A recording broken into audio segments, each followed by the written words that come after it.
ये भी बता दूं ये सरकार अगर दोबारा लौट के आएगी तो पुरानी पेंशन वाले फ्री पेंशन समाप्त हो जाएगी। नमस्कार, आप देख रहे हैं भारत मंच। मैं राजेश यादव। आज हमारे साथ आलोक जी जुड़े हुए हैं डी भारत खबर से। आप बता दें कि आलोक जी, अब हम चर्चा सीधा कर लेते हैं बिना कुछ बोले हुए। पुरानी पेंशन क्यों नहीं सुन रही बीजेपी सरकार? देखिए, होता क्या है ना कि 2004 में जब अटल बिहारी वाजपेयी सरकार ने पुरानी पेंशन बहाली पर रोक लगा दी, अब इनके सामने समस्या ये भी है कि रोक तो इन्होंने ही लगाई थी। हाँ, अब ये शुरू कैसे करें? देखो क्या लगता है, समस्या तो ये भी है। या बीजेपी चाहती है कि अटल जी के पद चिन्हों पे चला जाए? देखिए, अटल जी की बीजेपी अलग थी और मोदी की बीजेपी अलग है। दोनों बीजेपी में जमीन आसमान। मेरा कहने का मतलब कि जब पुरानी पेंशन तो अटल जी के राज में ही बंद हुई थी, क्या अटल जी के पद चिन्हों को नहीं हटाना चाहती है बीजेपी? नहीं, बात यहाँ सवाल पद चिन्हों का नहीं है। सवाल ये है कि सरकार का ये कहना है, दावा है कि बड़ा राजस्व घाटा आता है इससे। तो पुरानी पेंशन से ही राजस्व घाटा पूरा हो जाएगा बंद करने से? नहीं, देखिए, ये नहीं कह सकते हैं कि पुरानी पेंशन से ही बड़ा राजस्व होगा। बहुत सारी चीजें ऐसी हैं जहां पर आप कंट्रोल कर सकते हैं। करोड़ों करोड़ों रुपए जो है आपके विधायक, मंत्री और उन पर खर्च होते हैं हर महीने। और महीने की बात छोड़ो, रोज का खर्च करोड़ों रुपए हैं अगर सारे मंत्रियों का खर्चा मिला दिया जाए तो। इस महंगाई के दौर में बुढ़ापे की लाठी, बुढ़ापे का सहारा पुरानी पेंशन बीजेपी सरकार क्यों नहीं सुन रही? कारण क्या है इसका? एक देखिए, कर्मचारी लगातार अभी तक 3 रैली कर चुके हैं दिल्ली में। हाँ, और 2024 का चुनाव करीब है जी। और मैं दावे के साथ कह रहा हूं कि अगर बीजेपी को 2024 में सरकार बनानी है तो इनको इस मामले में ठोस कार्रवाई, ठोस जवाब देना होगा कर्मचारियों को। आलोक जी, 5 राज्यों का चुनाव लेकिन बीजेपी तमाम तरह की उजूल बुजूल बातें बोल रही है। धर्म का मंदिर का मुद्दा हो, किसी का मुद्दा लेकर के, कश्मीर का मुद्दा, लेकिन कर्मचारियों जो 10 करोड़ कर्मचारी होंगे भारत में, आज किसी भी आप देखा होगा कि अलग अलग विभागों के हैं, इनको लेकर बीजेपी एक सामने मुद्दा है, इस पर क्यों कतरा रही बोलने से? क्यों नहीं बोल रही आखिरकार? एक बात मैं आपको दावे के साथ बता दूं, एक बात मैं दावे के साथ कह रहा हूं कि 5 राज्यों में जो चुनाव चल रहे हैं, हाँ। इसका बड़ा परिणाम आप जान लीजिए कि ये सरकारी कर्मचारी जो है, ये किसी भी सरकार को तख्ता पलट करने के लिए काफी हैं। इनकी संख्या आप मान लीजिए 10 करोड़ सरकारी कर्मचारी हैं। अगर 10 करोड़ सरकारी कर्मचारी हैं तो आप मान लीजिए कि अगर किसी के परिवार में 5 लोग भी हैं तो आप मान लीजिए 50 करोड़ आपका प्रभावित करता है, इफेक्ट करेगा आपके चुनाव और मतदान में। लेकिन क्या लगता है कि 5 राज्यों के चुनाव में ऐसा तो नहीं है? बीजेपी चाह रही है कि हमारा ये जो कि एक अभी रिसर्च चल रहा है, अगर हम हार जाएंगे तो पुरानी पेंशन पे कुछ व्यवस्था बना देंगे। देखिए, हिमाचल और कर्नाटक बीजेपी इस मुद्दे पर चुनाव हार चुकी है। हाँ, और मुझे नहीं लगता है कि 2024 में बीजेपी कोई रिस्क लेने वाली है, क्योंकि बहुत जल्द आपको हम बता दें कि दिसंबर के लास्ट तक बीजेपी कोई बड़ा फैसला ले सकती है। आप सोच रहे हैं कि बीजेपी 2024 का लोकसभा का चुनाव हारेगी? कोई भी सूरत अपनाना हो, बीजेपी तो हारना नहीं चाहेगी। वो मोदी जी की जो टीम है ना, वो चुनाव इन 5 राज्यों से तय कर लेगी क्या होने जा रहा है। लगातार हारने के लिए सोचेंगे 2024। देखिए, 2024 में क्या होगा, ये 5 राज्यों में जो चुनाव चल रहे हैं, इनके परिणाम ये साफ संकेत देंगे, आपको साफ बता देंगे कि 2024 में मोदी जी आएंगे या नहीं आएंगे। लेकिन आप बता दें कि मोदी जी अभी एक बार भी नहीं कहा कि पुरानी पेंशन में कोई बदलाव किया जाएगा या लागू की जाएगी। कर्मचारियों की नाराजगी उसी प्रकार है, उनका साफ ही तौर पे कहना है। आपने देखा भी होगा, कमेंट भी हम लोग के यूट्यूब मंच पे आते रहते हैं कि जो ओप्स की बात करेगा वही देश पर राज करेगा। क्या ऐसा होगा 24 में? देखिए, 24 अगर नहीं लागू होती पेंशन, 24 में क्या होगा क्या नहीं होगा ये तो समय बताएगा। लेकिन आप ये जान लीजिए कि पुरानी पेंशन बहाली की मांग जो सरकारी कर्मचारी कर रहे हैं वो किसी भी दृष्टि से गलत नहीं है, वो उनका हक है।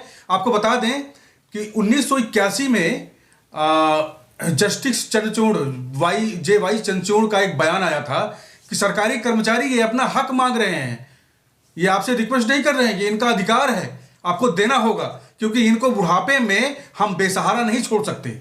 लेकिन सरकार तो सुनने को तैयार नहीं है। लेकिन कर्मचारियों का जो आंदोलन है आलोक जी, आपने देखा कि जब वो आंदोलन करते हैं तो भारत के तमाम कोने से कर्मचारी दिल्ली पहुंचते हैं। बड़ी समस्याएं होती हैं, यहाँ पर एकत्रित होना, भाषण करना, फिर जाना। ये लगता नहीं है कि कर्मचारियों के साथ सरकार भेदभाव कर रही है? देखिए, सरकार क्या करेगी ये तो समय बताएगा, लेकिन जहां तक मेरा अपना मानना है कि सरकारी कर्मचारियों की ये मांग गलत नहीं है।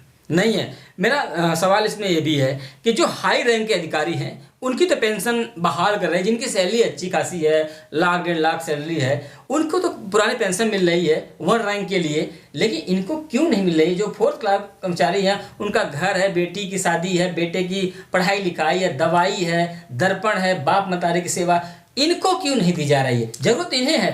देखिए, जहाँ इनका तक मेरा वेतन मानना कम है, होता जहाँ है। तक मेरा मानना है कि सरकार को इस बारे में विचार करना पड़ेगा, क्योंकि एक सरकारी कर्मचारी 60 साल नौकरी करने के बाद जब उसका बुढ़ापा आता है, और अगर हम इंडियन कल्चर की बात करें तो किसी भी इंसान का बुढ़ापा सबसे कठिन दौर होता है उसके जीवन का, और उसमें उसे सहारा चाहिए। और आपको हम बता दें कि सहारा, अगर आपके पास पैसा नहीं है तो मैं, देखिए 100% नहीं कह रहा हूं, लेकिन मैं जो देखता हूं लोगों के बीच में, जो खबरें आती है हमारे पास, जो सुनाई पड़ता है लोगों से कि अगर आपके पास पैसा नहीं है तो बहुत कठिन और बुरा वक्त है आपके लिए बुढ़ापा। या आप लीजिए कि बुढ़ापे में सरकारी कर्मचारियों को गारंटी चाहिए। बिना अर्थ का जीवन, आलोक भाई, सदियों से पुराने जीवन भी बिना अर्थ के नहीं जिया सकता है, बिना अर्थ के जीवन चला नहीं सकता, ये आप जानते हैं। लेकिन ये जो महंगाई का दौर है आलोक जी, ये महंगाई का दौर, जब देश में विदेशी से कर्ज लिया जा रहा है, विदेशों से, उस कर्ज का जो बोझ है वो जनता पे जा रहा है। तो ये जो बोझ है कर्मचारियों के ऊपर, अगर पुरानी पेंशन लागू होती है तो कुछ कम नहीं हो सकता, उनका जीवन यापन सुगम नहीं हो सकता? सरकार क्यों नहीं चाहती इसको?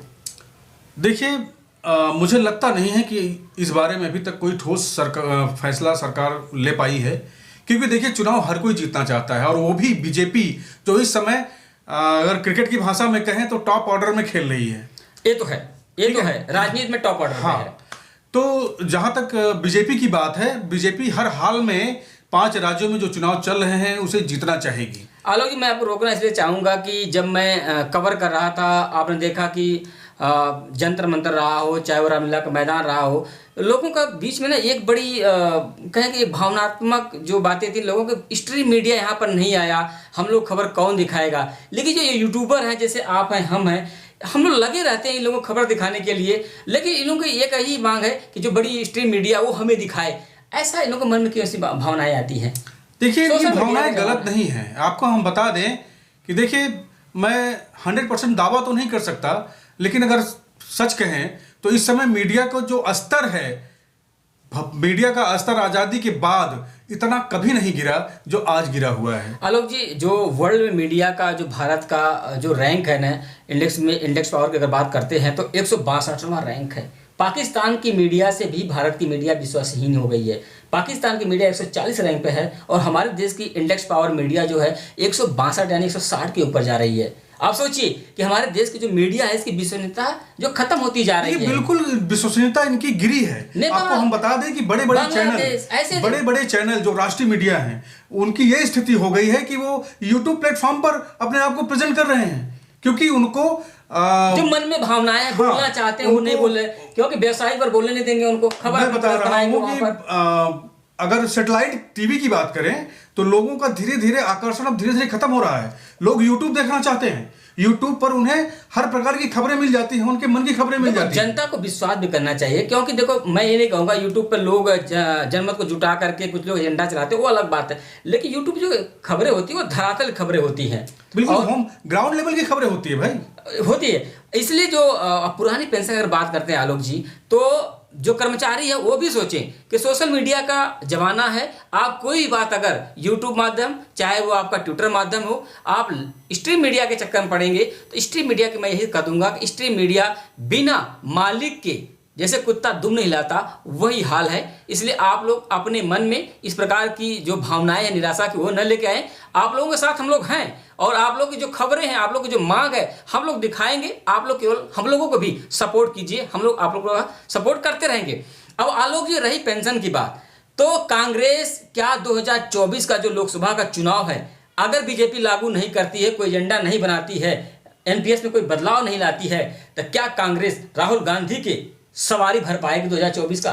देखिए, जिन जिन राज्यों में कांग्रेस ने पुरानी पेंशन बहाली का दावा किया है, मैं आपको बता दूं कि 2024 के मैनिफेस्टो में इनका ये मुद्दा बहुत बड़े स्तर पर सामने आने वाला है। बहुत बहुत बहुत, और काम भी करेगा, लग रहा काम करेगा, बिल्कुल करेगा। अच्छा, मल्लिकार्जुन खड़गे तो साफ कर दिया है, हम तो बिजली भी फ्री देंगे कुछ मिनट तक, और उन्होंने ये भी कहा कि मैं पुरानी पेंशन अगर सत्ता में आता हूं तो लागू कर दूंगा। और दूसरी बात, जो सैनिक हैं उनकी भर्ती हम करेंगे फिर से उसी तरह जैसे पुराने सैनिक थे। ये देखिए अच्छा बात है। देखिए, मैं राजनीतिक पार्टी के विचारों पर या उनके बयानों पर नहीं जाना चाहता। देखो आलोक जी, देश जहां की तक जो, बात फ्री देने की है, हाँ। जहां तक बात फ्री देने की है, कुछ मेरा यूनिट। अपना मानना है, यूनिट छोड़िए आप, जहां तक मेरा अपना मानना है, अगर आपको कुछ फ्री देना है तो शिक्षा फ्री दीजिए, अस्पताल में इलाज फ्री दीजिए, बस नौकरियां दीजिए, जो जरूरत है।